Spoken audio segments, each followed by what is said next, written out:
औरंगाबाद शहर की आवाम का तहे दिल से शुक्रिया अदा करता हूँ। अल्लाह रब्बुल इज़्ज़त का शुक्रिया अदा करता हूँ कि हमारी सबकी दुआओं को कबूल किए। हमारे पार्टी के सदर जनाब बैरिस्टर असदुद्दीन अवैसी साहब, अकबरुद्दीन अवैसी साहब, मजलिस के तमाम जिम्मेदारान और इस शहर की वो आवाम जिसने पिछले 10-12 सालों से मजलिस का भरपूर साथ दिया है और उन्हीं की दुआओं, उन्हीं की ताकतों की वजह से आज अल्हम्दुलिल्लाह यहाँ पर हम 30 से ज्यादा सीटें हासिल कर चुके हैं और इंशाल्लाह हमें हमारा आंकड़ा जो है वो हम 33 सीटें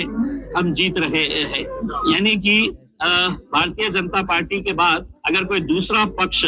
यहाँ पर सबसे मजबूत साबित हुआ है तो वह मजलिस इत्तेहादुल मुस्लिमीन साबित हुआ है। और हमें खुशी है, हम आवाम का तहे दिल से सर झुकाकर उनका शुक्रिया अदा करते हैं कि वो लोगों ने एक मरतबा फिर मजलिस के ऊपर भरोसा जताया और ऐसे ऐसे आम लोगों को जो हमने टिकट दिया वो लोग आज मजलिस के टिकट के ऊपर चुन के आए हैं। हम उन्हें भी मुबारकबाद देते हैं और उम्मीद करते हैं कि औरंगाबाद शहर के विकास के लिए हम कटिबद्ध रहेंगे, हम पूरी कोशिश करेंगे शहर के अंदर अच्छा विकास हो और भारतीय जनता पार्टी जो सिंगल लार्जेस्ट पार्टी बन के आई है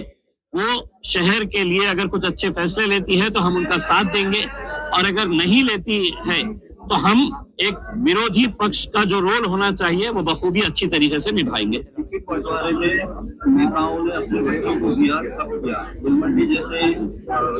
देखिए, एक बहुत बड़ा तमाचा ये कह लीजिएगा जूता मारी है उन तमाम सियासी पार्टियों को जिन्होंने अपने रिश्तेदारों को, अपने घर वालों को टिकट दिया। अगर संजय सिरसाट अपने बेटे और बेटी के लिए करोड़ों रुपया खर्च नहीं करता तो शायद उनका बेटा और बेटी भी घर पर बैठते, लेकिन तमाम राजनीतिक पार्टियों के नेताओं ने अपने बेटे को, अपने भाई को, अपने बाप को, अपने बीवी को, अपने बेटी को, हर एक को टिकट दिया।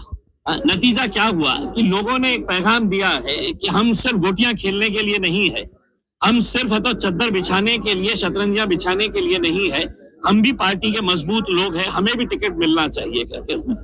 एमआईएम एक वाहिद पार्टी थी जिसने ना किसी घर वाले को ना किसी रिश्तेदार को दिया। हमने आम लोगों में से लोगों को उठाकर, और जो पार्टी के बारे में हमारे ऊपर इल्जाम लगाते हैं कि एमआईएम जातिवादी पार्टी है, आज कितनी सारी हिंदू महिलाओं को हमने चुना कर लाया है, एसटी समाज की महिलाओं को हमने चुना कर लाया है, दलित समाज के हमारे कितने सारे भाइयों और बहनों को हम लोगों ने चुना कर लेके आया है। तो ये एक औरंगाबाद शहर की जीत है, हम ये समझते हैं। आपको लगता है कि देखिए, गुलमंडी जैसे इलाके से मजलिस की 2 सीटें जीत कर आ रही है, ये बहुत बड़ी हमारे लिए कामयाबी है। हम एक इलाके के तौर के ऊपर नहीं देख रहे हैं, हम ये शहर के अंदर अपना जाल कैसे फैलाए हैं, लोग क्यों हमारा साथ दे रहे हैं, क्योंकि लोगों को अब यकीन आया है कि हमको ये सेना पे भरोसा नहीं है, हमको ये पार्टी के ऊपर नहीं है। कांग्रेस एनसीपी तो बिल्कुल खत्म कर दिए है उसमें। तो मजलिस के साथ अपने काम की बुनियाद के ऊपर और लोगों के यकीन के ऊपर हम खड़े उतरते हैं, इस वजह से साथ दी। इसी तरह मालेगांव में भी सिंगल लार्जेस्ट पार्टी साबित हुई है। देखिए, आप पूरे महाराष्ट्र के अंदर देखिए कि गोवंडी के अंदर हम लोगों ने 4 सीटें जीते हैं, मुमरा के अंदर हम 5 सीटें जीते हैं, धुलिया में अभी तक हमारे 8 सीटें जीत चुके हैं, अमरावती में 9 सीटें जीते हैं, परभनी में 1 सीट जीते हैं, जालना में 2 सीटें जीते हैं, अकोला में 3 सीटें जीते हैं। तो मैंने ओवैसी साहब को कहा था कि ओवैसी साहब, इंशाल्लाह